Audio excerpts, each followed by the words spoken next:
Hello everyone, you are watching at Plus Home Tutor, and in this session of Indian Polity and Constitution, we will study Article 109.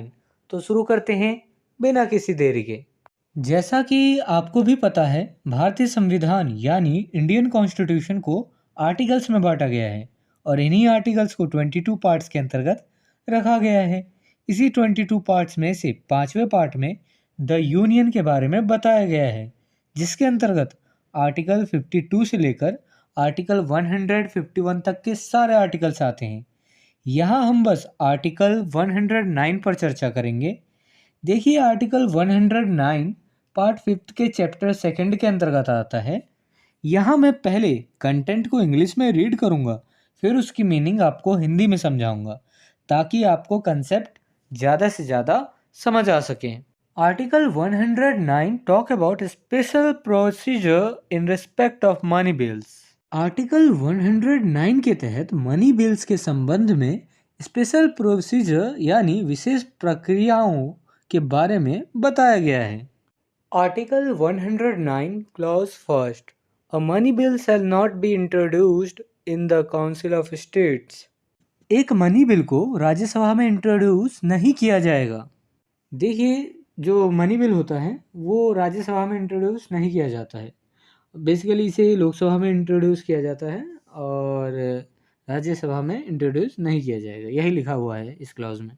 Article 109 clause second, after money bill has been passed by the House of the People it shall be transmitted to the Council of States for its recommendation and the Council of States shall within a period of 14 days from the date of its receipt of the bill return the bill to the House of the People with its recommendations, and the House of the People may thereupon either accept or reject all or any of the recommendation of the Council of States. Lok Sabha द्वारा money bill pass किए जाने के बाद इसे राज्यसभा को इस bill के recommendation के लिए ट्रांसमिट किया जाएगा और राज्यसभा बिल की प्राप्ति की तारीख से 14 दिनों की अवधि के भीतर बिल को उसके रिकमेंडेशन के साथ लोकसभा को लौटा देगा और उसके बाद लोकसभा राज्यसभा की सभी या किसी भी रिकमेंडेशन को स्वीकार या अस्वीकार यानी रिजेक्ट या फिर उसे स्वीकार कर सकता है या अस्वीकार कर सकता है। आप बहुत ही आसान शब्दों में इसे समझिए।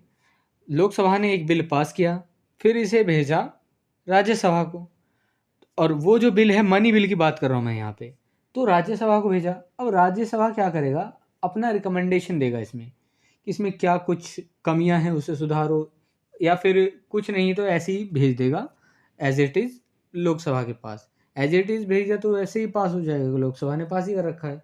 अगर रिकमेंडेशन देता है तो रिकमेंडेशन को अगर दे के अगर लोकसभा को लौटाता है तो ये लोकसभा के ऊपर है कि वह उस रिकमेंडेशन को माने या चाहे ना माने। पावर जो है मनी बिल के जो है मनी बिल के, अगर हम बात करें मनी बिल की, इस बिल के अंतर्गत पावर जो है लोकसभा के अंतर्गत है कि मनी बिल को पास होना ही है। बस वो रिकमेंडेशन के लिए जाता है कि राज्यसभा के पास, राज्यसभा रिकमेंडेशन देता है, लोकसभा की मर्जी है रिकमेंडेशन माने या ना माने, तो ये लोकसभा के ऊपर है। और जो है मान लीजिए ये जो राज्यसभा को दिया जाता है रिकमेंडेशन के लिए, तो राज्यसभा को 14 दिनों के भीतर ही लौटाना होता है। 14 दिनों के बाद जो है बिल पास समझा जाएगा राज्यसभा से, अगर नहीं लौटाए तो 14 दिन के भीतर राज्यसभा को बिल को लौटाना पड़ता है रिकमेंडेशन के साथ लोकसभा को। Article 109 clause third, if the House of the People accept any of the recommendations of the Council of States, the money bill shall be deemed to have been passed by both houses with the amendments recommended by the Council of States and accepted by the House of the People.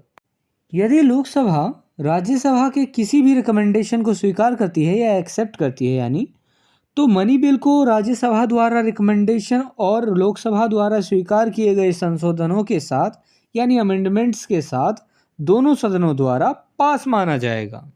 मान लीजिए bill pass हुआ पहले लोकसभा में, तो पास होने के बाद किसके पास जाएगा रिकमेंडेशन के लिए? ये जाएगा राज्यसभा के पास। तो राज्यसभा ने अपने रिकमेंडेशन दिए, कुछ दिए, और रिकमेंडेशन देने के बाद ये दोबारा आ गया लोकसभा के पास। अब लोकसभा तो स्वीकार भी कर सकती है रिकमेंडेशन को, अस्वीकार भी कर सकती है, रिजेक्ट और एक्सेप्ट दोनों कर सकती है। तो लोकसभा ने क्या किया कि एक्सेप्ट कर लिया रिकमेंडेशन को।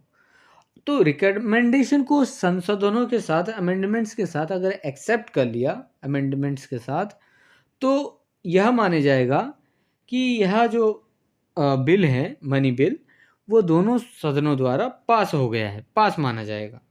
Article 109 clause 4th, if the House of the People does not accept any of the recommendations of the Council of States, the money bill shall be deemed to have been passed by both houses in the form in which it was passed by the House of the People without any of the amendments recommended by the Council of States.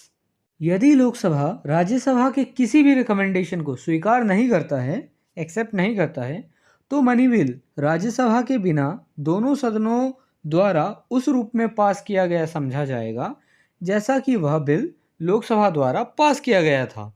आप इसे बड़े ही आसान शब्दों में ऐसा समझिए, मान लीजिए लोकसभा ने एक मनी बिल को पास किया, ठीक है, लोकसभा ने तो पास कर दिया, अब बिल गया राज्यसभा में। राज्यसभा में क्या हुआ कि राज्यसभा में कुछ रिकमेंडेशन दिए गए राज्यसभा के द्वारा लोकसभा को कि ये ऐसे ऐसे करो। तो लोकसभा ने क्या किया कि रिकमेंडेशन को स्वीकार नहीं किया, सारे रिकमेंडेशन को रिजेक्ट कर दिया और किसी भी रिकमेंडेशन को एक्सेप्ट नहीं किया। और बिना एक्सेप्ट किए रिकमेंडेशन को जो है विदाउट अमेंडमेंट्स के साथ जो है बिल को पास कर दिया। अब जो है बिल जो है पास माना जाएगा, जैसा कि पहले, क्योंकि लोकसभा तो पहले ही पास कर चुकी थी, अब बिल में तो कोई रिकमेंडेशन को उन्होंने आने ही नहीं दिया, तो बिल तो वैसे का वैसा ही रह गया। तो उसी रूप में बिल को पास माना जाएगा जैसा कि पहले बिल लोकसभा ने पास किया था। तो यही लिखा गया है इस आर्टिकल में। Article 109 clause 5th, if a money bill passed by the House of the People and transmitted to the Council of States for its recommendations is not returned to the House of the People within the said period of 14 days, it shall be deemed to have been passed by both houses at the expiration of the said period in the form in which it was passed by the House of the People. यदि लोकसभा द्वारा पास और राज्यसभा को उसकी recommendation के लिए transmitted money bill दिए हुए 14 दिनों की अवधि के भीतर लोकसभा को नहीं लौटाया जाता है, तो उस 14 दिनों यानी उस 14 डेज के अवधि की समाप्ति पर वह दोनों सदनों द्वारा यानी लोकसभा और राज्यसभा द्वारा उस रूप में पास किया गया समझा जाएगा जैसा कि वह लोकसभा द्वारा पास किया गया था। एकदम आसान शब्दों में आप यूँ कहें तो मान लीजिए कि लोकसभा द्वारा तो पास कर दिया गया मनी बिल पास कर दिया गया, अब वो गया राज्यसभा में। तो राज्यसभा में वो बिल गया, तो राज्यसभा ने क्या किया कि बिल में कुछ किया ही नहीं, 14 दिन तक राज्यसभा में ही बिल अटका रहा। तो क्या होगा कि उस बिल को क्या होगा कि वह उसी रूप में पास माना जाएगा जैसा कि वह लोकसभा में पास किया गया था, दोनों सदनों द्वारा पास माना जाएगा उस रूप में, क्योंकि 14 दिन का एक पीरियड होता है जो दिया जाता है राज्यसभा को मनी बिल के, अगर हम कॉन्टेक्स्ट में बात करें तो 14 दिन में पास नहीं किया और लौटाए नहीं मतलब कि कुछ किया ही नहीं उस पर राज्यसभा ने, तो लौटाया नहीं गया लोकसभा को, तो वो बिल पास माना जाएगा। If this video is helpful for you, then please like and share this video, and if you want see some more these type of videos, then subscribe the channel and click the bell icon and select the all option for upcoming videos. And I hope you have a great experience by watching the Ad Plus Home Tutor.